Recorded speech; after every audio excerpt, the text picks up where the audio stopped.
Pô, o canal Elas Jogam, que é uma cisão do canal Outra Liga, que começou falando com um monte de gente e que falava com jogadoras que estão muito mais tempo no mercado profissional. Por isso eu falo que normalmente falei com mais gente de Santa Catarina, algumas do Rio Grande do Sul, algumas do interior de São Paulo, que era onde tinha muito futebol, mas falei já com uma goleira, a Késia Proença, que é do teu estado e também surgiu do futsal, certo, Mari? Seja bem-vinda. Certo. Comecei a jogar futsal quando eu tinha 5 anos. Mas, de Pô, acordo com o pai, eu fui você na... foi a pessoa mais nova a ter começado aqui, hein? Ah, foi até antes que eu comecei a chutar bola, assim. Meu pai fala cabeça da boneca. Nem sabia falar, já tinha tirado a cabeça da boneca e já tava chutando a cabeça da boneca. Daí, meu pai me colocou numa escolinha dentro da escola mesmo, que foi onde realmente viram que eu levava jeito para aquilo e foi quando eu comecei a desenvolver mesmo. Mas espera aí, na tua posição de goleira, você começou como goleiro ou não? Porque normalmente o goleiro não começa de goleiro, né? Eu sempre fui goleira. Ah, isso é muito raro, hein? Isso é muito, muito raro. Eu falo que a posição goleira me escolheu antes de eu ter escolhido ela, porque se eu tivesse escolhido, eu não teria escolhido. Então eu fico feliz que foi ela que me escolheu, porque senão eu não seria quem eu sou hoje. Acho que se eu não fosse goleiro, eu não seria outra posição, porque hoje eu vejo que o goleiro é um dos seres mais solitários, assim, no futebol. Ele é o vilão, mas ele também é o herói. Em pouquíssimos segundos ele pode virar um ou pode virar outro. E ele é totalmente contra o fluxo. Então, tem 10 pessoas tentando te atacar e você tá lá de peito aberto para não deixar aquilo acontecer. E eu sou assim também na sociedade. Então, acho que é por isso que eu gosto tanto de ser goleira. Eu gosto bastante de ser curiosa, eu gosto bastante de contra-argumentos. Então, alguém fala alguma coisa que eu acho que tá errada, eu vou me aprofundar para conseguir debater. E isso às vezes é bom, isso às vezes é ruim. Mas Sim. sendo goleiro, eu acho que é uma coisa muito boa, que eu consigo lidar com a minha própria solidão atrás tranquila e de uma forma organizada. E vamos lá, a história da Kézia, ela me conta que ela jogava basquete e viram que a saída de bola dela, tudo era boa, usar as mãos. Você começa no futsal e, aliás, você nasceu numa terra que é até campeã continental, tudo, tem tradição, interior do Paraná. Você ir para o campo foi algo natural ou foi algo que você já pensava como, ah, se eu for atleta é melhor ser no campo? Como é que foi essa mudança? Porque você cresce Não, em lugares bons de futsal, né? é, eu moro em Cascavel, que é a cidade do Stein, que é campeã mundial, que é campeã da Libertadores, que é campeã de tudo. Nos últimos 3 anos, se não é o maior clube do Brasil em questão de futsal, é um dos maiores. E sei bem como é o futsal lá no Paraná. Eu fui campeã paranaense uma vez. O nível de futsal sempre foi muito forte. Mas eu comecei a ser goleira por sofrer bullying. Eu falo que é uma história meio triste, mas que hoje eu agradeço muito por ele ter feito bullying comigo. Então eu não consigo também sentir ressentimento desse menino. Lá na escola, sempre quem sobrava ia pro gol. E eu, por ser a única menina, e também jogava com gente mais velha, porque da minha idade nunca fechava time. Então eu sempre jogava com as pessoas mais velhas. E ele, sei lá o que aconteceu, ele pegou uma implicância absurda comigo naquela época. E ele sempre fez a cabeça de todo mundo para ninguém me escolher. E eu ficava muito mal com isso. E eu sempre ia pro gol. Só que depois de um tempo, eu tinha 5, 6 anos de idade por aí, quando isso começou a acontecer. Eu comecei a perceber que eu ia sempre ser deixado de lado. E eu percebi isso também em questão de outras coisas. Nas brincadeiras, na escola, sempre os meninos levavam algum tipo de liderança. Isso foi uma coisa que sempre me incomodou bastante. E acho que meu papel de líder e essa mentalidade de líder começou aí também, com esse preconceito. E depois desse preconceito, eu percebi que era lá que eu tinha que ficar. Que eu comecei a gostar, que eu comecei a ressignificar esse preconceito como uma forma do que eu posso aprender aqui e do que eu posso dar para essa posição também. E daí, aos 7 anos, eu comecei a fazer específico, com o Diogo, o nome dele. Foi um professor bastante importante para mim. E entrei numa escolinha que chama Subtenentes, que até hoje existe na minha cidade. Que esse professor meu vai vai e volta, entrega atletas para o Atlético Paranaense em Peneira. O Léo Link, que é goleiro do Atlético Paranaense, que já jogou Libertadores, Sul-Americana e tudo mais pelo Atlético, vem de lá também. Então, é um lugar que tem vários frutinhos que nasceram ali, que hoje jogam no Curitiba, jogam no Atlético, eu jogando aqui, tem um quintal. Mas isso era na quadra ainda, ou não? Isso, na quadra ainda. E esse professor me adotou e falou, pô, vai jogar comigo. E ele começou a me blindar de todo o preconceito. Então, tudo que tinha, ele me aproximava dos meninos, eu era muito amiga dos meninos. Daí foi também um processo que eu tive de ter muito amigo menino e pouco amigo menina, por conta de jogar futebol. Então, eu tinha, pô, todos os meus amigos eram meninos. E até que eu comecei a sentir falta de amizades femininas. E daí foi um momento da minha infância, assim, meio turbulento, porque eu comecei a sentir falta de influências femininas na minha vida. Que foi daí quando uma professora minha, em uma aula, minha mãe conversando com ela, falou, pô, você vai precisar ter alguma ideia, assim, para aproximar a Mari de amizades femininas aí, né? Porque só fazia tudo com menino. Era a única menina que jogava futebol na escola inteira, não tinha mais ninguém. Então, tipo, a aula lá... Isso que era no interior do Paraná, que tem tradição, né? Imagina em outros lugares. Né? Tipo... Isso que tinha, no meu horário, deveria ter uns 30 alunos. E eu era sempre a única menina. Então, todo mundo me conhecia para jogar futebol. A professora minha pegou uma aula de educação física e fez aulas introdutórias de futsal. E um monte de gente entendeu e começou a brincar. E a gente começou a se divertir. A gente começou a trocar. Menino jogava vôlei e menina futsal, porque isso é muito rotulado, né? Tipo, menino joga futsal, menina na educação física joga vôlei. E a gente começou a inverter. A gente começou a trocar. Não, hoje quem vai jogar futsal é as meninas. Meninos vão jogar vôlei. E, tipo, a gente ficava fazendo isso. E isso foi muito bom, porque daí eu comecei a ter minhas amizades, que até hoje, minha melhor amiga veio dessa época, já vai fazer, sei lá, 13, 14. A gente nasceu junto, então 15 anos que a gente tem de amizade aí, por conta dessas brincadeiras que é a aula. Então, acho muito importante, sabe? Hoje, desde pequeno, a gente estar num ambiente que a gente tem acesso, é muito mais fácil do que você crescer para depois você voltar para o ambiente. Pô, um monte de menina começa com 12, 13 anos. Mas imagina o processo de formação da cabeça. Eu não falo nem como atleta. Acho que como atleta a gente consegue sim começar com 12, 13 anos e tá tudo bem, porque é treinável, o corpo é treinável. Mas a sua mente, ela é desenvolvida de acordo com o tempo. Então a minha mente é desenvolvida desde os meus 5 anos até agora. Então atletas que começam com 12, 13 já tem um atraso de 7, 8 anos de estar jogando futebol. Então, você ser competitivo, você ter a competitividade desde pequeno, você ter a competitividade com tudo que você faz. Eu aprendi isso com 5 anos. Então, eu nunca gostei de perder. Então, pô, tudo isso te leva a notas na escola. Eu de arte era nota baixa, porque eu competia com meus amigos. Então, tipo, tudo isso você vai te empurrando para ser uma pessoa e é um aprendizado melhor durante a vida. Então, acho que o esporte não tem poder só fisicamente, tecnicamente, ele tem um poder de desenvolvimento do ser humano incrível.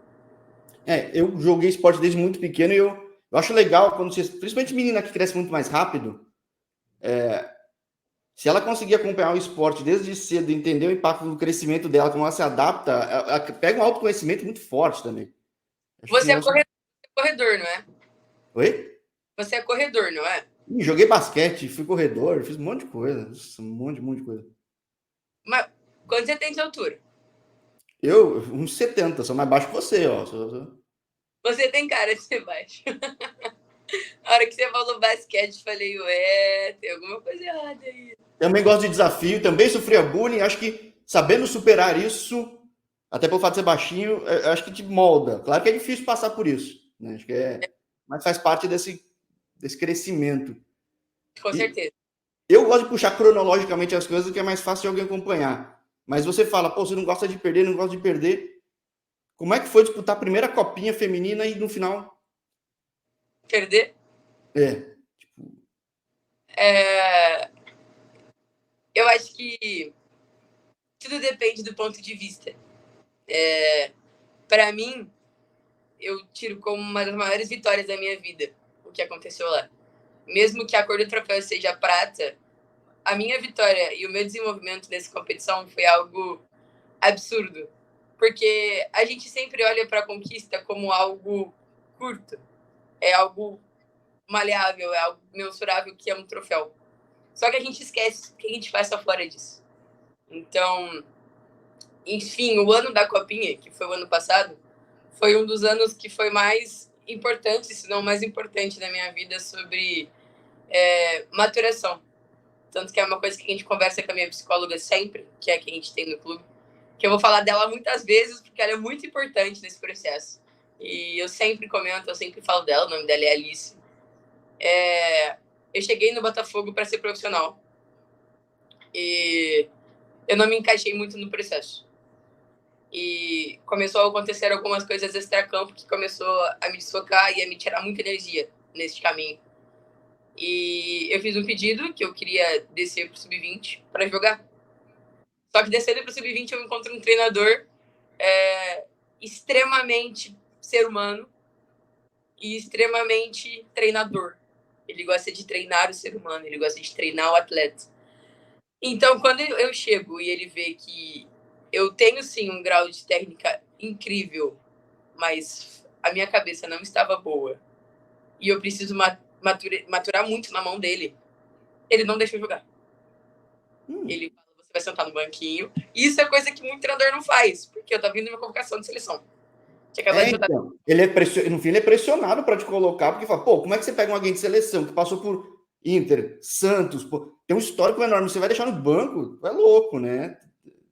Literalmente isso que aconteceu, então muitas pessoas foram contra ele, e eu totalmente no começo fui contra ele. Só que eu demorei, todo mundo demora um processo até entender onde tá, né? Eu acho que eu uso muito um termo que é a sensação de permanência, a sensação de pertencimento, na verdade, a algum lugar. E eu não me sentia parte do processo. Não me sentia parte do processo, eu tinha muita dificuldade de interação, eu tinha muita dificuldade de grupo, e eu sou uma pessoa que eu falo muito. E eu não falava muito, eu não entendia. Isso no profissional? Oi? Isso quando estava no profissional, ou não? Quando eu cheguei no Sub-20. O lugar que hoje eu pedi pra ficar. É muito, muito bizarra essa história, porque eu achava que o problema era dos outros. Mas quando eu parei e vi que o problema era o jeito que eu tava me portando, as coisas mudaram e mudaram muito. E mudaram muito rápido. Então, é que na verdade nunca é de um só lado o problema, mas o problema é que você consegue tratar melhor é contigo, sempre, né? Então É quando a gente para de se tratar como vítima, vamos vítima, dizer. né? E daí, quando acontece essa mudança de chefe pra mim, acontecem várias coisas na minha vida pessoal também. Eu falei, pô, eu preciso tomar uma atitude diferente, né? A gente fala que se a gente quer coisas diferentes, tem que fazer coisas diferentes. Ok, comecei a fazer coisas diferentes. Comecei a parar de se preocupar tanto com a minha parte técnica, física e tática, que foi uma coisa que eu nunca tive tanta dificuldade de entender. Porque eu sempre vivi isso. Então, se você conversar sobre futebol comigo, conversar sobre técnica, sobre tática, você vai explicar, eu vou entender e vou fazer igual. Ou melhor. Simples. Eu comecei a treinar minha mente. E quando eu comecei a treinar minha mente, as coisas começaram a dar resultado. Porque eu comecei a me sentir parte de um processo. E quando a gente tem a sensação de permanecer e a sensação de querer estar ali, a sensação de estar bem, é quando a gente entende que a gente tem algo para dar. Quando a gente tem algo para dar, e é um esforço próprio, não vem de ninguém. Você não nasce com isso. Você tem que entender que é seu, tem que partir de você. A sua iniciativa de perguntar o que eu posso dar para esse lugar e não o que eu posso retirar. Primeiro a gente tem que dar, para depois escolher. É a mesma coisa que tudo, a gente tem que plantar para depois escolher. E quando eu comecei a perceber que eu tinha que plantar sementinhas nesse lugar, eu comecei de pouquinho em pouquinho, indo de coração em coração, devagar, devagar, devagar. Comecei a treinar de novo em alto nível e tudo mais. E comecei a realmente ser a atleta que eu era no Inter, quando eu saí de lá. E mereci a oportunidade, e tive a oportunidade contra o Fluminense. Fui muito bem, mantive um equilíbrio, uma linha muito tênue sobre... Uma linha equilibrada para cima. Sempre meus desempenhos ano passado foram bons, eu não tive uma falha, assim, nada disso. E depois do jogo do Fluminense, recebi a oportunidade de jogar a final do Carioca. Na final do Carioca, fui muito bem no jogo, nas ações. E tive a felicidade de ir muito bem nos pênaltis. e a gente ser campeão por conta disso. Consequentemente, ganhei a oportunidade de começar jogando a Copinha. E na Copinha, assim, eu nunca vivi nada parecido com o que eu vivi na Copinha. Ainda que tenha sido um torneio de tiro curto, né? Oi? Foi um torneio curto, né? No fim das contas, né? Mas mesmo assim Mas, foi algo. mas foi o melhor torneio da minha vida até agora. Tanto que. E olha que a gente nem ganhou, né? Então, para você ver a importância dele, eu coloco como um dos melhores torneios da minha vida. Era um lugar que a gente tinha autonomia e responsabilidade. Acho que quando você está num grupo que se trata como adultos e trata como ser humano e não como atleta, você não tem ruído, você tem uma comunicação limpa e clara. Você se sente num ambiente que qualquer lugar você está em casa.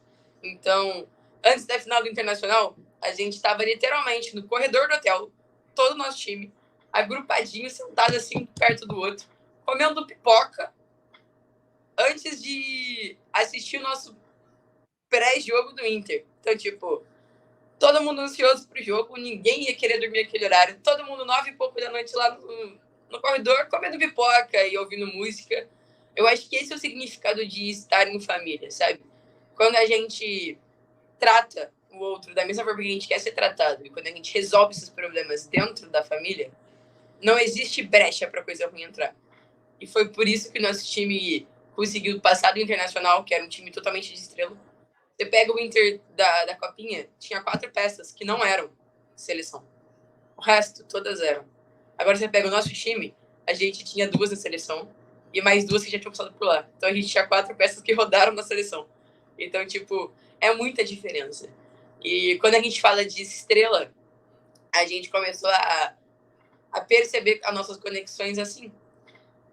Nesse dia do Internacional, uma amiga minha no café, a gente tinha comentado sobre constelação e estrela. Como é incrível quando...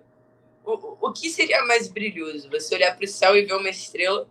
Ou você olhar para o céu e ver uma constelação cheia de estrelinhas? O que seria mais bonito, né? E a gente falava que a gente era isso. A gente era um agregado, um agrupado de estrelas que eram muito brilhosas juntas, mas que se separasse, não ia ser nada. Então não adianta nada você ser uma estrela brilhosa acompanhada de nada, de um preto em volta. Se você for várias peças e vários, um conjunto unido, é muito mais bonito. Então era justamente o que a gente era. Um grupo totalmente fechado, um grupo que, pô, era gostoso de estar ali. Um grupo que eu poderia conversar com qualquer um sobre qualquer coisa. E assim, desde da minha comissão técnica, do meu preparador, do meu fisiologista que foi junto, a gente foi com 15 staffs para 22 atletas. Era quase uma staff por atleta. A estrutura que o nosso time, o Botafogo, deu, eu nunca vivi também. Em questão de ter físio o dia inteiro, se eu quisesse, de ter psicóloga disponível, porque você fica... Muitas pessoas acham que é fácil você ficar confinada num hotel por 15 dias. Jogando uma competição de alto rendimento a nível nacional, em questão de você ter que ser profissional por 24 horas, é uma coisa que te cansa de uma forma absurda. É muito diferente você ir para o treino, ser atleta lá durante 3, 4 horas, voltar para casa e ser a Mari. É diferente você estar num hotel que 24 horas você tem que manter uma postura de atleta. Você tem que manter uma alimentação de atleta, uma alimentação de atleta, um DM de atleta. E eu ainda estava lesionada na Copinha. Então, tipo, isso para mim foi algo que pegou demais. Jogar machucada e passar por superação a cada jogo. Se não fosse meu DM, eu não teria chegado na final.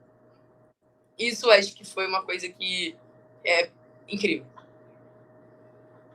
Então, para mim, foi uma das maiores aprendizados da minha história, perdendo.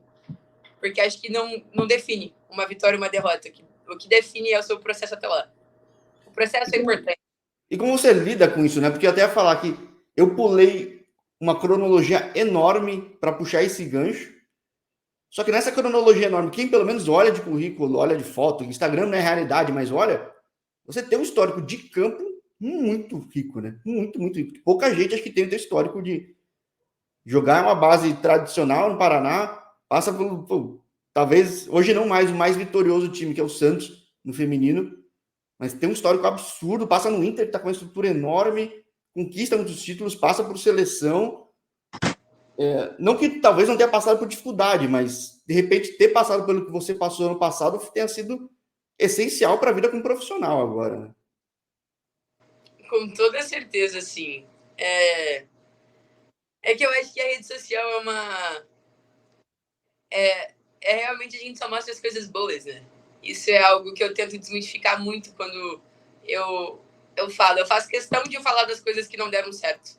Porque as pessoas que nos assistem, as pessoas que nos acompanham, acham que nossa vida é um mar de rosas, às vezes. A gente treina bonitinho, ser atleta é fácil, ser atleta é só você chegar lá no treino, treinar e jogar. Mas quando você para ver as coisas que acontecem no entorno, quando você para ver a mente de um atleta, é algo muito difícil, porque o atleta é um ser humano muitas vezes reprimido no seu ambiente de trabalho. É um atleta que você vai pegar uma caixinha e muitas das vezes você vai ter que se adequar a essa caixinha.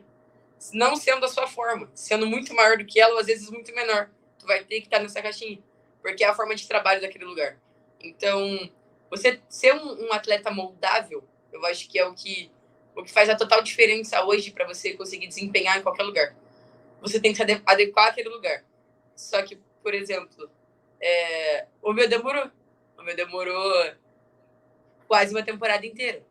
Então, não é do dia para noite. Acho que às vezes a gente tem essa ansiedade de querer jogar, querer jogar, querer jogar, querer jogar.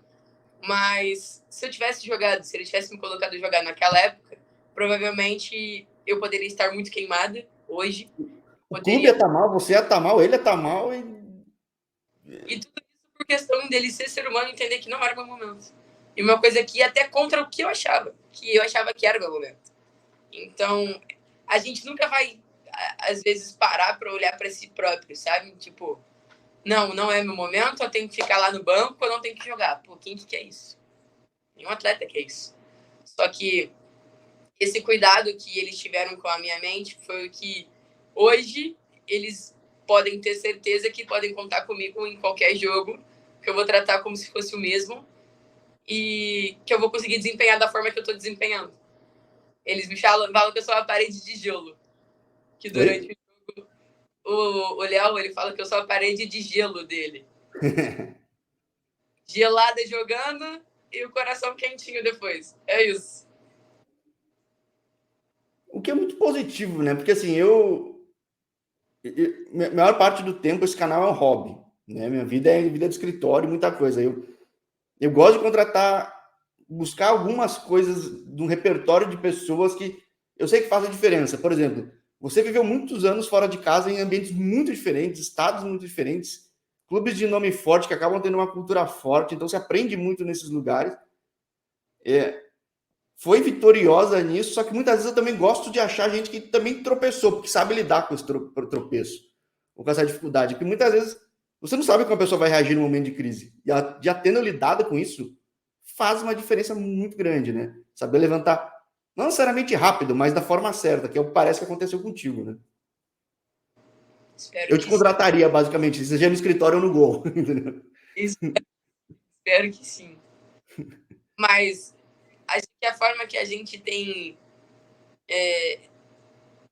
a consciência de saber que errou e saber que você caiu, acho que isso é o que faz a diferença para você conseguir seguir em frente, sabe?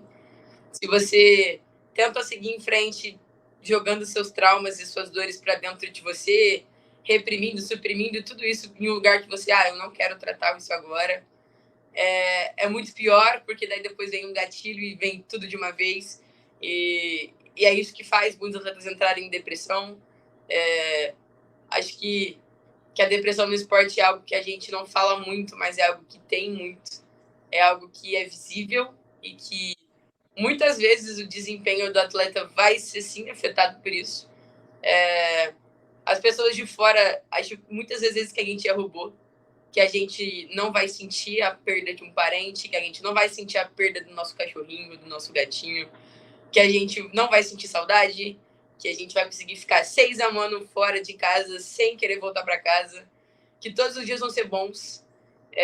Isso são coisas que, infelizmente, eu vejo que no futebol é muito difícil você lidar, porque as pessoas não nos tratam como ser humanos, nos tratam como meros objetos. Você tá servindo agora, a gente tá servindo agora. Parou de servir, tudo bem, a gente troca. E não é assim que deveria ser, sabe? O futebol, ele é muito masculinizado também. Então a gente ainda sofre preconceitos, mesmo sendo alguma coisa que parou de ser proibida há muitos anos atrás, mas comparado ao masculino, é tipo ontem. Então. Exato. O masculino tem 100 anos. O feminino, de fato, tem 20 e pouco. Acho que É agora isso. tem 30. Mas, digo, é pouco se parar para pensar. É uma geração só, né? Sim, é uma geração que você consegue. O mais legal é que você consegue jogar junto, né? Por exemplo, a Gabi, que mora comigo, ela é goleira do Flamengo, e ela ficou tipo, Mari, você nem sabe quem bateu o pênalti em mim hoje. Daí eu, tipo, a Cristiane, né? Daí ela, aham, daí eu fico, cara, muito maneiro, porque, pô, há tempos que a gente era criança, a gente assistia a Cris na TV. E hoje, tipo assim, ela tá jogando no time dela. Então, acho que esse avanço de geração que tá vindo agora também, tendo contato com a geração mais antiga, é o que vai também ser muito legal e vai ser um limiar bem diferente de, tipo, como essa geração vai reagir a isso. Só que a nossa geração já é uma geração que tem muitos mais problemas e muito mais dificuldade em lidar com o problema, porque a gente quer fugir dele em vez de encarar ele. E isso é uma coisa muito clara que eu E percebo. aquela geração teve que, com unhas Pô, e dentes, pouca gente não, ainda foi super vencedora. Muita gente fala que não foi campeão de mundial nem olímpica, mas Carol que conseguiu fazer com pouca estrutura, pouca gente espalhada, tipo, é incrível, é incrível. não tinha às vezes nem comida. Eu tive treinadora que me contava que passava fome para ir treinar, tinha que caminhar um monte de coisa. Daí, tipo assim, fica igual a minha mãe, pô, tinha que atravessar a montanha, virar tal para chegar na escola. Tipo, eu pro futebol. Eu fico, cara, não é possível. E daí ela, é possível sim, é possível. E daí, tipo, hoje a gente reclama de prato cheio. E daí eu falei, pô, para com isso. Daí tem meninas que são mais novas no meu time e tudo mais. E eu gosto muito de ensinar o que eu sei. Não é que é muita coisa, mas, tipo, tenho aprendizados e tenho experiências que muitas meninas ainda não tiveram. Por exemplo, nosso time na Copinha, várias meninas nunca tinham viajado para competir uma competição nacional e ficar alojadas. Então, pô, para Isso pensar. que é um Botafogo, né? Você não tá falando de um time de uma cidade X, assim, uma coisa tipo. Não, mas aí a gente para pensar, a gente entrou em visibilidade nacional mesmo, tipo assim, antes da gente cair na chave, tipo, caímos na chave de tal, tal e tal, olhava pro Botafogo e ficava, ok. Hoje, se cai na nossa chave, fala, puta que pariu, ferrou. É o Botafogo. Então, eu vejo que eu faço parte de um processo muito, muito maneiro. Porque quando eu cheguei no Santos, já era consolidado, base forte. Quando eu cheguei no Inter, base campeã de tudo. São Paulo e Inter estava sempre ali. Sempre, sempre, sempre, sempre. Cansava de enfrentar o São Paulo. Porque o São Paulo também é um time de base que, se não é o mais vitorioso hoje, que acho que deve ser São Paulo e Inter, é um dos mais tradicionais do Brasil.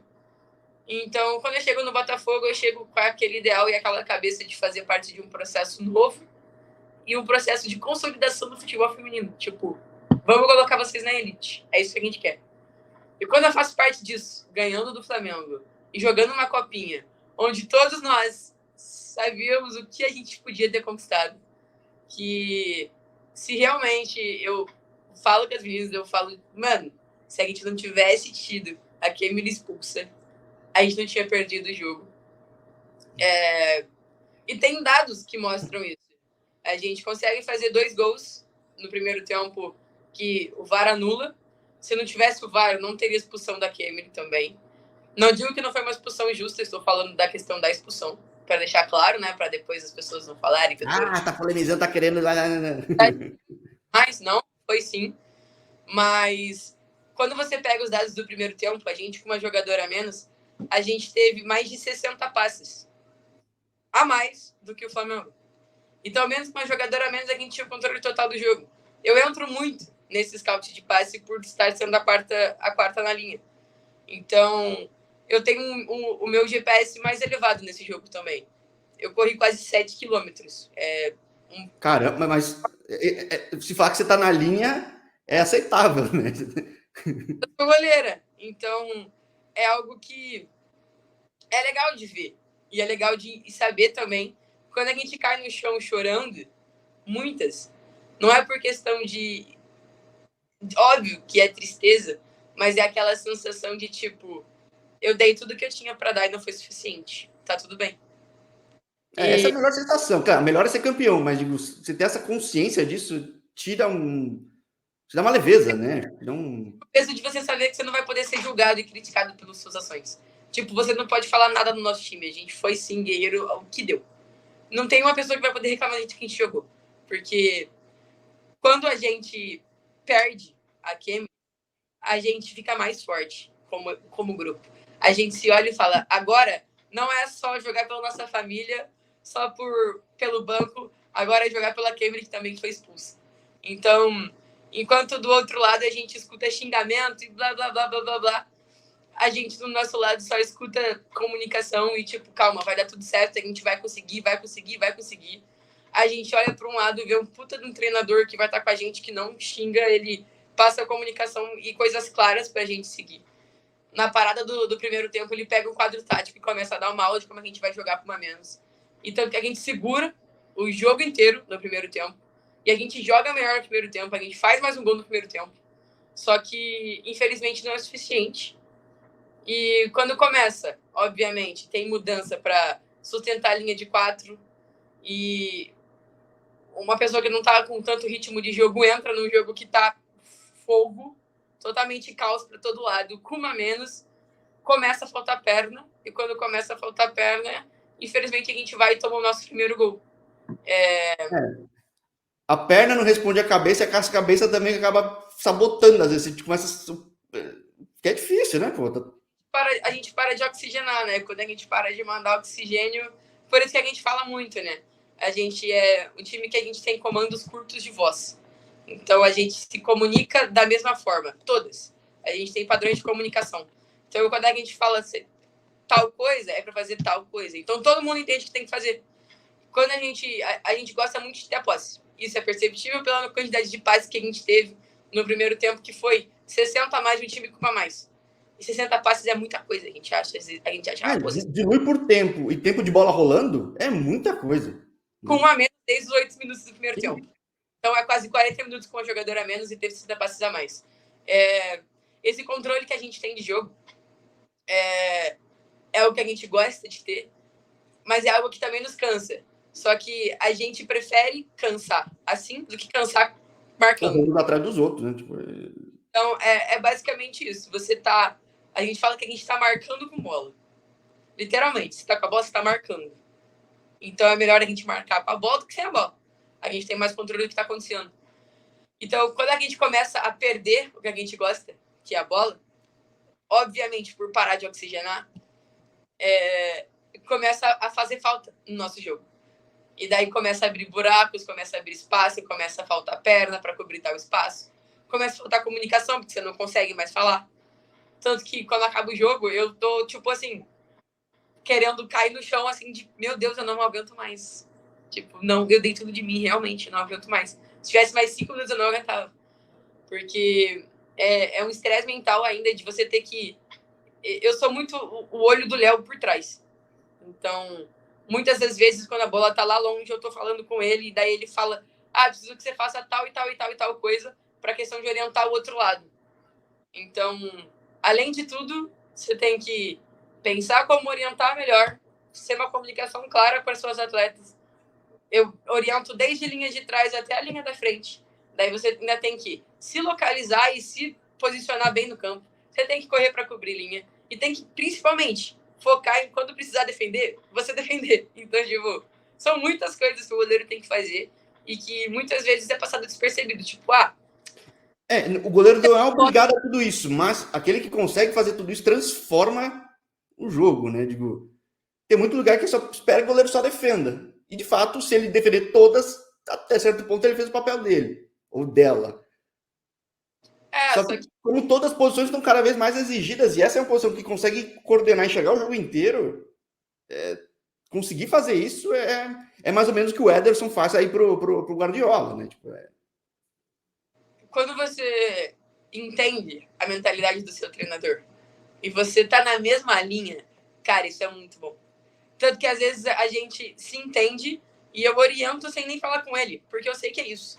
Então, tipo, sofrendo muita pressão, orienta para sair o meio para trás, para abrir um buraco pra gente conseguir jogar comigo. Ele não tem que falar.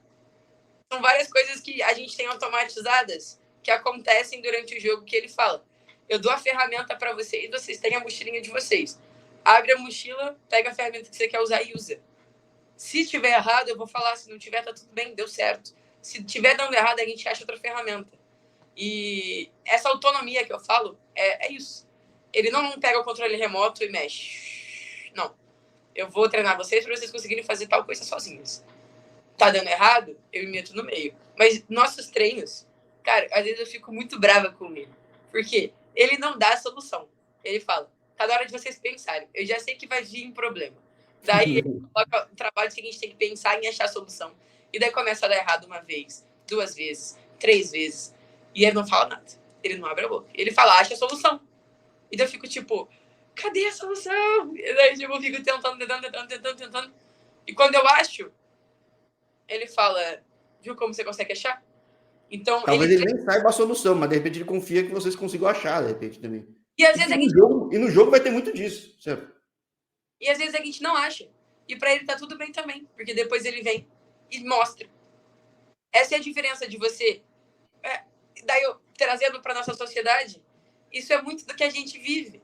Hoje em dia é muito fácil você conseguir o conhecimento. A gente tem uma ferramenta importante e poderosa que é a internet. Então, hoje, se eu quero estudar sobre qualquer coisa passada, é só pegar e pesquisar. O problema é você ter o interesse disso, porque cada vez menos as pessoas têm a curiosidade. E cada vez mais a gente é alienado a certos conteúdos que não nos trazem conhecimento. Então, tipo, os jovens de hoje, que eu tenho muito contato, e meu ciclo de amizade é um ciclo todo mais velho. Então, meus amigos devem ter entre... o mais velho tem 38 e o mais novo 28, 29. São todos formados, todos já trabalham, todos...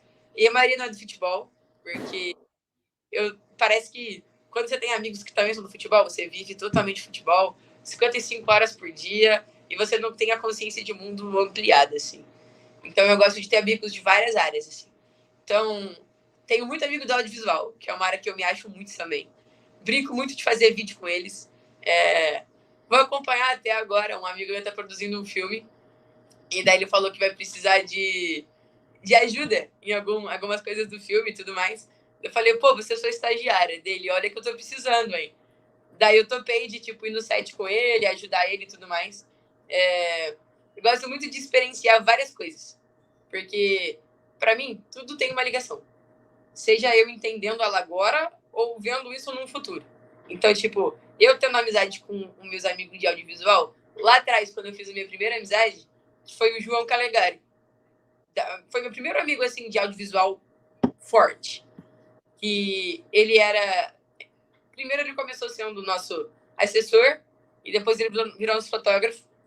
E eu sempre fui muito próxima dele. Ele também era bem parecido da minha idade. Ele tinha 21 na época, se eu não me engano. E quando a gente fez amizade, eu falei, pô, eu tenho muito interesse em aprender a tirar foto. E daí ele me ensinou a tirar foto. Então, tipo, isso me ajudou muito a ver tudo de uma maneira, pô, tudo tem beleza. Tudo. Tem beleza em qualquer lugar. Tudo é os olhos e depende tudo dos olhos de quem vê. Então, a beleza vai estar lá. É só ser da maneira certa que você vai achar. E daí isso me ajudou muito em questão de melhorar a minha fala.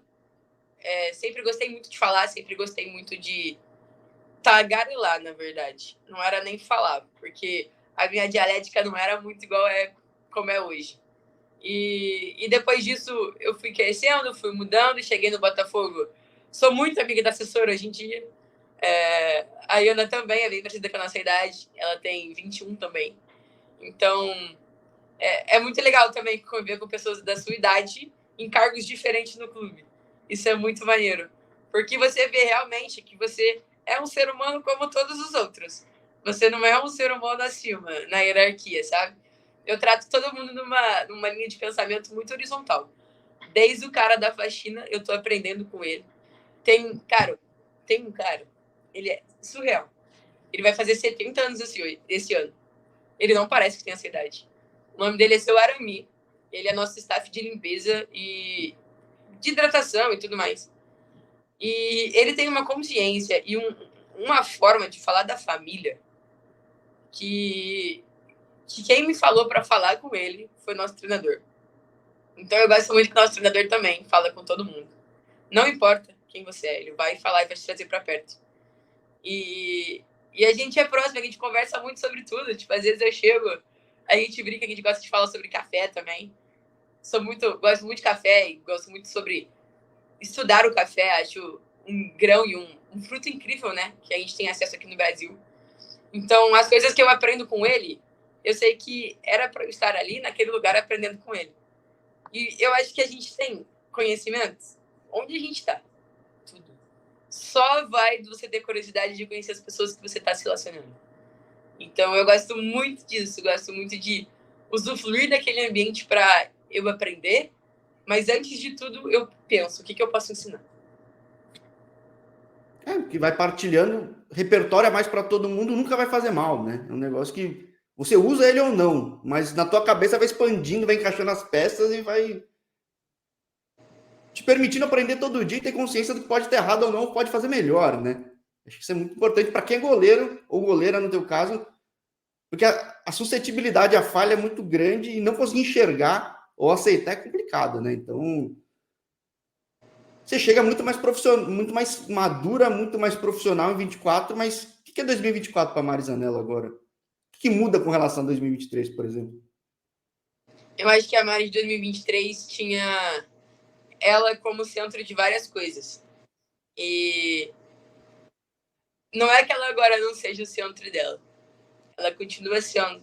Acho que eu sou minha principal prioridade. Então, é muito difícil eu me tirar de prioridade de alguma coisa.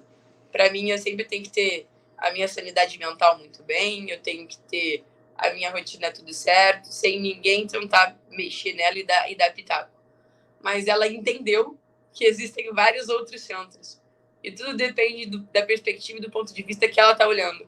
Quando ela olha de uma maneira muito centrada, tudo que a gente vê muito de perto, a gente não tem uma compreensão muito grande. É igual pegar um livro e chegar muito perto dele. Vão ser vários borrões, eu não vou conseguir ler nada dele. Só que se você se afasta um pouquinho e você entende do ponto de vista que você está olhando, você consegue usufruir, você consegue ler e extrair tudo que tem lá. Então, quando você vê aquela coisa de uma maneira ampliada, de uma maneira, vamos dizer assim, tem um termo que eu gosto muito que é do audiovisual, que meus amigos falam que eu sou muito isso. Quando você entende e dá aquele zoom out, que é quando você pega a lente, diminui assim e olha as coisas de cima. Isso é o que eu quero para 2024. É entender os lugares que eu devo estar, entender os lugares que eu quero estar, os lugares que eu posso dar de mim sem ser julgada e sem ser reprimida. Porque quanto mais você vai aprendendo, quanto mais conhecimento você vai ganhando, mais você entende que tem muitos ciclos e comunidades que você não deve pertencer.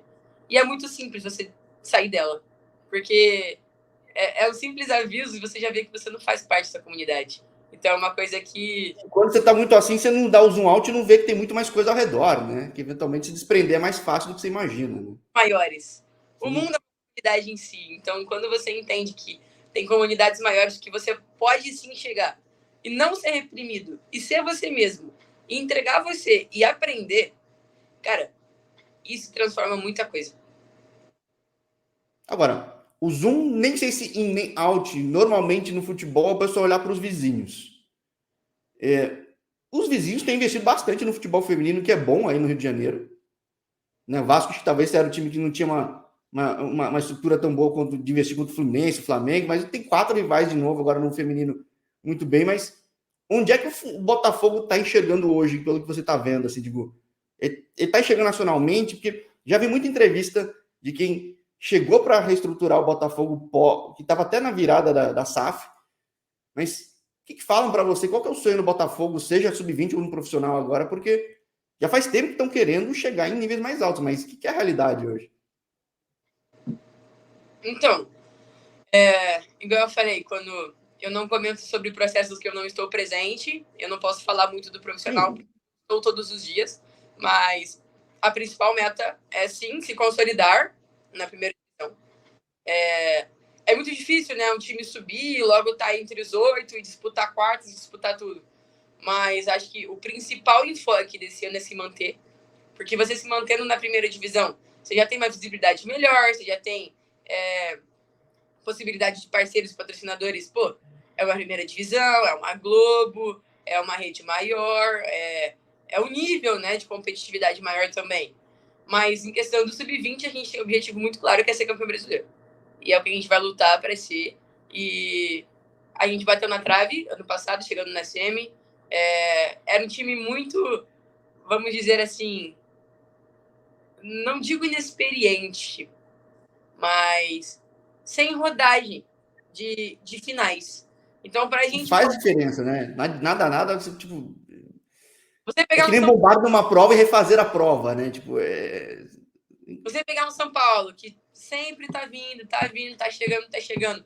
Quando o time que chegou pela primeira vez, a gente já fez uma grande de uma história chegando lá pela primeira vez. Foram mini passos que a gente deu, e a gente escreve uma história no clube que a gente nem percebe. A gente foi a primeira base a chegar numa eliminatória de brasileiro, chegar numa semifinal. A gente foi a primeira base a jogar no estádio. A gente foi a primeira base a ser vice-campeã da Copinha. E a primeira base entre a masculina e feminina, porque o masculino nunca passou das quartas, se eu não me engano. A gente, logo na primeira, já chegou na semi, na final.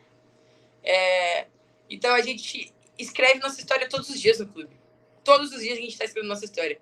E pra gente foi um ano muito vitorioso. Embora não pareça, a gente teve 4 campeonatos. A gente foi campeão em 2, chegamos em uma semi e fomos vice em 1. Então, eu acho que foi um ano muito produtivo. E o nosso treinador é o primeiro ano dele como treinador. E já teve isso. Impressiona. Eu falo que ele é um treinador muito bom. tanto que eu falei para você, mas eu não progredi, não desenvolvi. Na final da Copinha, quando a gente perde e eu começo a chorar e tudo mais, porque eu sou muito sensível, sou uma pessoa com uma sensibilidade muito, muito forte. Não consigo assim, sabe? Tipo, não vou chorar, sou forte. Não, tô triste, vou chorar mesmo, chorei. Perdi. E quando ele chega pra me consolar, eu falo pra ele, eu só tenho um pedido pra te fazer. Um pedido. Eu quero trabalhar com você em 2024. Eu quero ter mais um ano de sub-20. E daí ele pega assim e fala, não, você vai ser minha parede de gelo e a gente vai trabalhar assim mais um ano. Porque lembra que eu cheguei pro profissional, então sempre estive no profissional e quando eu desço pro sub-20, a gente acha que é um passo para trás, mas eu vejo que quando eu desci, é como se eu estivesse num caminho totalmente turbulento pela rua, assim, e quando eu desço para um nível inferior, para um túnel, eu consigo realmente progredir. E nesse que túnel... não necessariamente quer dizer que é mais fácil. Muita gente desce e não volta mais, certo? Não consegue lidar, né? Sim. Acho que isso a gente usa descer, mas eu falo, descer não, porque eu desci para um processo que, teoricamente, foi muito mais difícil para mim. Um processo na verdade, você subiu muito rápido também, e, na verdade, só fez esse ajuste, né? Só que a trajetória era tão boa que, de repente...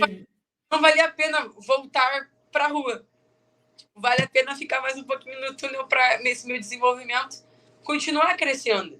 Porque eu demorei, imagina, 6, 7 meses para pegar a linha de pensamento dele. Comecei a pegar. Dei resultado no Carioca, resultado na Copinha. Agora a gente está trabalhando mais um ano inteiro com ele. Irei desenvolver mais ainda.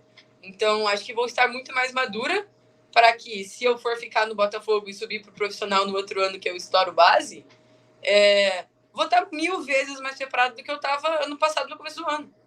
Então, isso que eu acho importante, assim, entenderem que não é uma regressão, e sim uma apropriação do que a gente tem, uma ressignificação do que já foi te dado para alguma coisa muito maior acontecer. Essa tua vivência no Rio de Janeiro tem sido muito interessante. Maravilhosa, muita coisa. Estou aprendendo muita coisa. Muita coisa. Muita coisa. E esse ano vai enfrentar um cara que eu já entrevistei, que é o Felipe Freitas, que treinou profissional do Cruzeiro, treinou no Santos, nem sei se passou contigo na mesma época. Ele foi meu treinador. Então, E mostra quanto o pessoal tá investindo, né? Porque tá pegando cara de time de profissional, o nível tá subindo, o que é muito bom, né? Acho que sempre uma competição cada vez mais difícil é bom para todo mundo, né? A gente fala que o sarrafo tá subindo, né? A gente usa essa expressão e a gente entende isso também. Quando você se trata e quando você está num clube de camisa, que é o Botafogo, você tem que se portar de uma forma que muitos não se portam, que é ser realmente atleta profissional e não um jogador qualquer.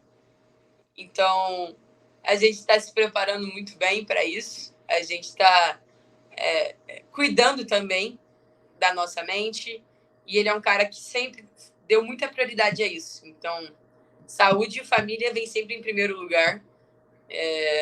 Já precisei ir para casa por conta de estar mal psicologicamente, estar com saudade de casa, estar precisando pegar uma energia de casa, sabe? Ele é um cara que vai te liberar. Tudo bem você perder este treino, vai para casa, pega energia de novo, na outra semana a gente começa. Porque, pô, muitas pessoas não entendem a quantidade de períodos de treino que a gente tem durante o ano. A nossa médica, ela falou, cara, foi tipo mais de 100 sessões de treino. Pegou horas, assim, que a gente ficou treinando. É uma E o Rio coisa de que... Janeiro é fresquinho pra caramba, né? Tipo, Daí você pega a viagem. Exemplo, nossa primeira viagem, Amazonas. Pô, lá, distante pra caramba para você chegar num lugar que você não conhece, com um time que você não conhece. Pode acontecer coisas no caminho. O atleta tá totalmente disposto e tá totalmente exposto exposto, né? a qualquer momento. Isso é o problema. Tipo, os trabalhos convencionais. A gente vai, a gente entra no escritório, senta, trabalha lá durante as suas horinhas e vai embora. Muitas vezes a gente não leva trabalho para casa. Alguns sim, alguns não. Já o atleta está todo momento lá sendo atleta. Não tem como. Você tem que se alimentar bem durante o seu dia, você tem que se hidratar bem durante o seu dia, você tem que estar em processo de recuperação, tem que encontrar turno, fazer fisioterapia, tem que tratar. Você realmente vive futebol na sua vida. Então, além de tudo, não é um emprego, é uma vivência. Você escolhe o estilo de vida que você quer seguir. O estilo de vida atleta é muito cansativo, mas que ele é gratificante e muito recompensador quando certas coisas acontecem. Pô, muito legal ouvir isso de ti, porque nos outros canais, eu não lembro se nesse, acho que nesse ainda não, mas muita gente fala, gente que já saiu do mercado, gente que virou treinador, gente que, falei no outro canal, lá, outra liga, gente que foi campeã da Copinha, no masculino, jogou em time profissional e fala a falta que fez não focarem tanto no desenvolvimento técnico e pessoal da pessoa antes de chegar no profissional, porque faz uma diferença enorme, né? Vai. Isso você vai colher frutos aí com certeza nos próximos anos e neste ano também, né? Não só Espero. você, eu visto o time todo, né? Sim, sim. É isso que eu te disse, né? Foi uma forma que. E aí que tá o poder da escrita. Vou falar um pouquinho sobre isso, que foi uma coisa muito legal, que foi algo que me aproximou muito das meninas. Eu não estava achando forma de, de me conectar. E na copinha, depois do Carioca, quando você ativamente, né, participa de um grupo, e sendo goleira é muito claro quando você tem ações, ações que você é o herói ou você é vilão, e eu fui herói por aquele momento, e ok, já passou, aprendi com isso. É algo que você se torna, querendo ou não, uma certa imagem dentro de um grupo, porque líder não é essa que usa abraçadeira, líder é quem realmente consegue melhorar, perceber o que está acontecendo com certas pessoas e, opa, vem aqui, você quer conversar? Você quer ouvir? Você quer alguma coisa? E essa foi uma forma que me aproximou muito das meninas na copinha. Eu sempre gostei de escrever, depois que aconteceu essa chave para mim, no meu último ano. E na copinha, todas as refeições, eu sentia a energia de alguém e falava, pô, acho que aquela pessoa precisa de uma palavra. Daí eu pegava um guardanapo no restaurante e escrevia um bilhete. E dava para essa pessoa. Cara, é incrível o poder que uma palavra assim tem dentro da vida dessas pessoas. Teve pessoa que chorou quando recebeu o bilhete, tipo, cara, era o que eu precisava ler. Teve pessoas que vieram até mim conversar.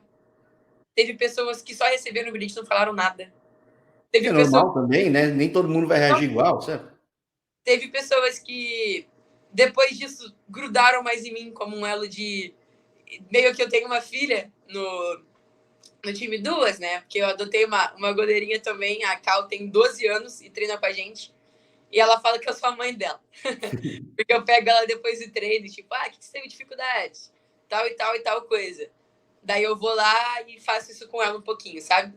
Porque acho que é muito importante também, pessoas que a gente se considera, pô, eu sou nova. Mas daí você vê que tem gente mais nova que você. E é essa pessoa que você tem que ensinar. Ensinar uma pessoa de 30 anos, às vezes vai ser muito difícil para uma pessoa de 12. Então é uma pessoa que eu consigo moldar, que aprende mais fácil, que não tem algo muito concretizado, muito robotizado. Já uma pessoa de 30, talvez tenha mais dificuldade de aprender. Mas não que eu não possa ensinar, posso. Acho que idade não é método e não é ponto assim de você é mais velho, você só ensina, você é mais novo, você só aprende. Não. Acho que tem trocas. E essas trocas são que faz nosso amadurecimento e nosso crescimento dentro de tudo da nossa vida, assim. E ensinando ela, eu vejo que eu aprendo muita coisa também. Então eu falo, Cal, você também me ensina. Dela, o que eu te ensino? Daí eu falei, um dia você vai entender. E daí eu não falo, sabe? Eu gosto que ela também tome as conclusões dela e tudo mais. E daí na copinha, a amiga foi convocada, né, agora para a seleção sub-17. E ela também vem de uma comunidade, então a gente nunca encontrava meios de se ligar. E tinha outras meninas também que, pô, eu sou uma pessoa do sul, eu sou loirinha, sou nascida em prédio, então meus estereótipos não são muito legais. Tipo, aqui no Rio. Pô, eu sou a Patricinha do Rio de Janeiro, geralmente. Eu sou a cara da Patricinha do Rio de Janeiro. Só que como eu vou conseguir ensinar alguma coisa para uma pessoa que nasceu dentro da cidade de Deus, que já precisou faltar treino porque tem tiro na porta dela, ela não consegue sair de casa? É uma coisa que eu não vivi, e realmente eu não quero viver. Mas eu posso ensinar. E daí, quando eu comecei a entender o que eu podia aprender e o que eu podia ensinar, a gente começou a se aproximar. Então, a gente começou a criar elos de ligação, vínculos com todo o time. Então, assim, teve gente que chegou para conversar comigo que eu nunca imaginava que eu ia ser amigo. Nunca imaginava, nunca imaginava.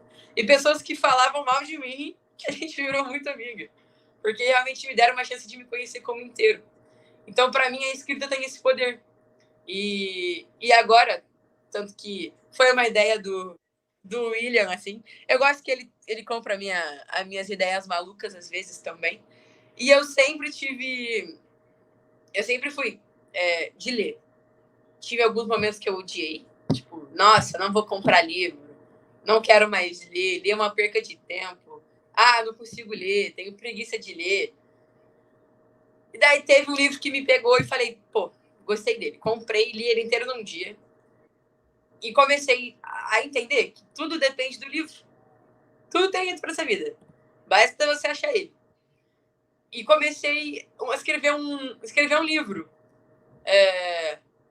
Eu quero muito conseguir explicar para as pessoas como funciona você ser um atleta que você saiu de casa na idade que as pessoas estão na pré-adolescência, indo para festa, que é 13, 14 anos. Como é a cabeça de um atleta tendo que crescer sendo chutado pela vida, né? Porque, pô, as pessoas não te ensinam. Isso é muita mentira. Que você vai ter que chegar cansado, você vai ter que lavar sua roupa, vai ter que passar a roupa, vai ter que colocar as coisas, você vai ter que fazer sua comida, você vai ter que chegar em casa cansado. Você não vai ter o colo da sua mãe, você não vai ter gente para pedir. Você tem muitas coisas que você vai ter que aprender na base de realmente vivendo. E como você não se perder neste caminho, sabe? Como um atleta, ele chega a ser um atleta? Porque muitas pessoas param nesse caminho. Como você blindar a sua mente, como você treinar ela, sabe?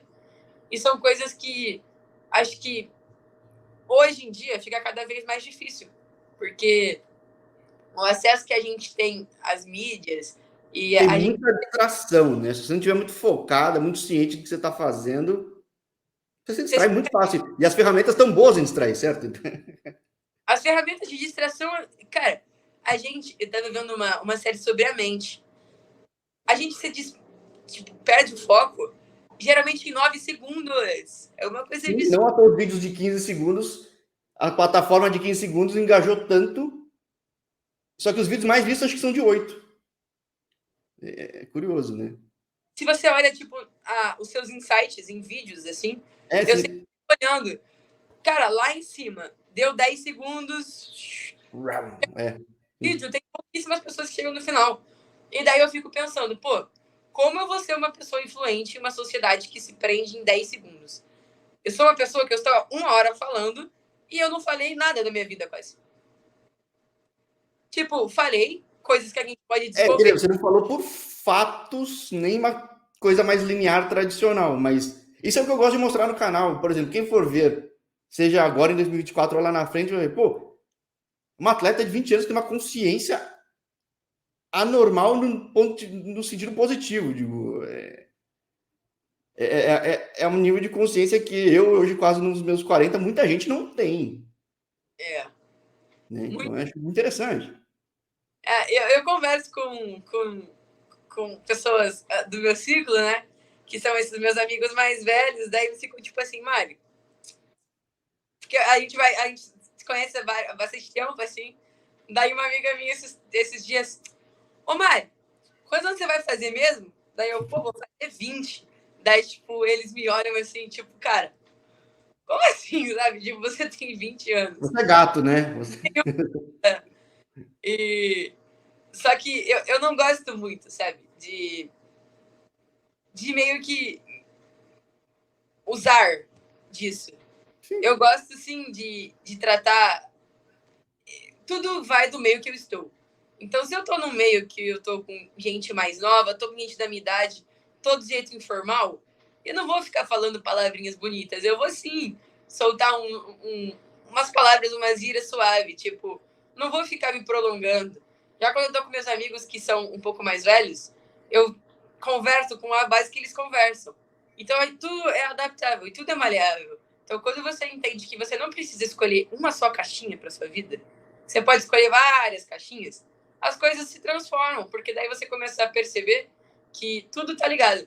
Daí eu falo que eu aprendi esse conceito com um amigo meu, que eu era uma pessoa muito unilateral. Para mim, as Que é coisas. normal, que é mais fácil. Para se moldar é muito mais fácil, certo? E a unilateralidade é o que realmente, na nossa sociedade, a gente escolhe quando a gente escolhe o trabalho. Porque você precisa dar o seu tempo, a sua energia. O tempo, hoje em dia, virou dinheiro. Infelizmente, é verdade. Então, você precisa focar naquilo para você conseguir ser recompensado por ele. Então, tipo, você trabalha no escritório. Tá. O que eu posso fazer para crescer e ser promovido? É tal e tal e tal coisa. Tu vai ter que tomar tempo disso. E acaba que falta tempo para outras coisas. Só que, quando você entende que você pode extrair certas coisas de outros lugares, eu comecei a ser um ser omnilateral, que é várias direções. Então, eu uso de várias direções para todas as coisas. Não me prendo a uma só.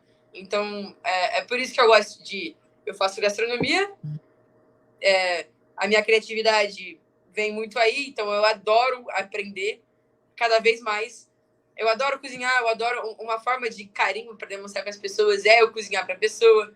Então, eu adoro escrever, eu adoro pintar, eu adoro pegar coisas criativas e fazer. E é isso que acho que é como se fosse um refúgio para minha mente.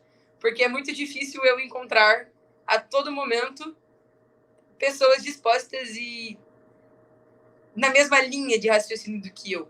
Ainda mais pessoas da minha idade.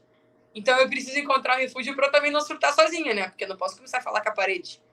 Então, aí Pode, não é saudável, mas. até ir pro manicômio, né? Daqui uns dias é super saudável falar com a parede. Mas acho que achar métodos mais tranquilos, né? Sim, exato. Um desenho, uma coisa assim, acho que é mais saudável. Então, é isso que acho que é um pouco da Mari como atleta e ser humano, assim. Te digo um pouco o meu caso aí, já que, apesar de toda a entrevista ser focada em ti, eu sou administrador, sou contador, meu trabalho de fato é de escritório, Mas as pessoas sabem do que eu crio. Eu crio, na verdade, eu escrevi na SPN, escrevi no Lance sem ser jornalista, criei sempre conteúdo e falo que essa complementaridade me permite trabalhar de forma mais leve em outro lugar e ir até com outra cabeça. Então é muito importante para mim, assim como eu imagino que seja para você e vai ser sempre, viu? Sim, sim, com certeza. Tanto que quando eu tive essa mudança de chave, as coisas que eu passei a aprender e as coisas que eu comecei a também ir formando a pessoa e a minha linha de raciocínio, foi o que me trouxe até aqui. Eu acho que uma coisa muito primordial em quem eu sou hoje é a minha liberdade. Eu estou lendo um livro que me definiu claramente quando ele define que liberdade é ser detestado pelos outros. E quando eu Sim, entendi isso, eu falei, cara, é isso, eu nunca vou agradar todo mundo. Nunca vou conseguir agradar todo mundo. Ainda mais torcedor. Torcedor, pessoas próximas, pessoas de outros ciclos, pessoas que não vivem o futebol. Sempre vai ter alguém que não vai estar agradável como eu estou. E quando você entende que você pode pegar a sua liberdade e você pode sim seguir pelos seus propósitos e os seus ideais, e você não precisa agradar todo mundo, você pode só agradar você mesmo. E obviamente, né, não por uma coisa egocêntrica, né? Porque tu vai ter que se conviver com outras comunidades.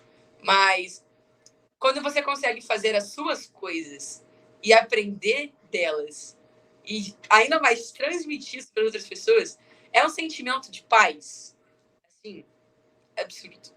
Então a liberdade para mim hoje é o que eu não troco por nada. Eu falo, o que você não vive sem liberdade? É isso. e eu digo que esse sentimento que eu compartilho contigo agora de. Eu falo com o meu terapeuta, eu falo, adoro. Eu fico muito feliz de ter conseguido criar esse canal feminino, porque na verdade, durante muito tempo eu mantive um Instagram chamado @esporte feminino, que eu só divulgava o esporte feminino brasileiro.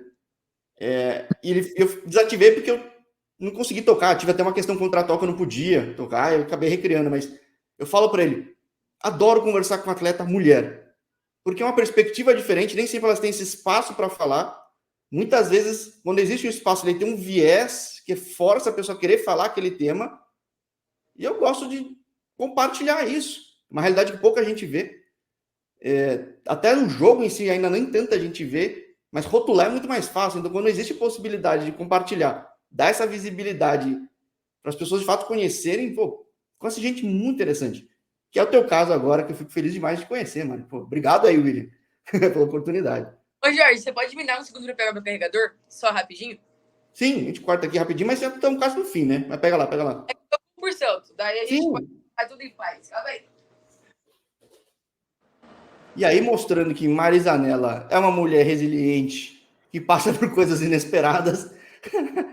Temos aqui, ó, a camisa dela não mudou de cor do nada, certo? O teu uniforme não virou uniforme 2 do nada, correto ou não?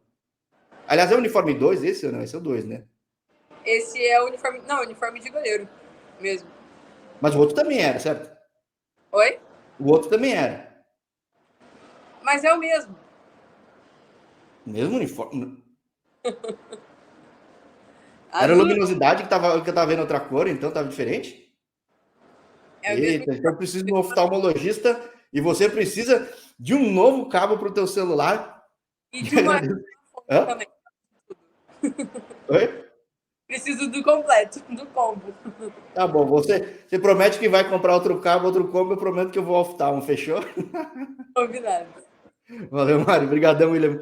Valeu pela parceria. Te desejo um ótimo 2024 e, pô, até um próximo papo, porque vai ser legal acompanhar a tua trajetória, como já foi esse primeiro papo. Eu que agradeço, Jorge, pelo convite e pela oportunidade de contar um pouco mais da história de uma atleta, de um ser humano também, acima de tudo. Fico muito feliz por mostrar também que o atleta não é só aquilo ali dentro das quatro linhas. A gente pode realmente ser o que quiser. Tudo depende de como você consegue usufruir das coisas que você tem à disposição. Então, agradeço pelo convite. Espero muito voltar uma próxima vez com mais coisas para ensinar, com mais coisas a aprender também com você. Sigo torcendo muito pelo projeto e conte comigo.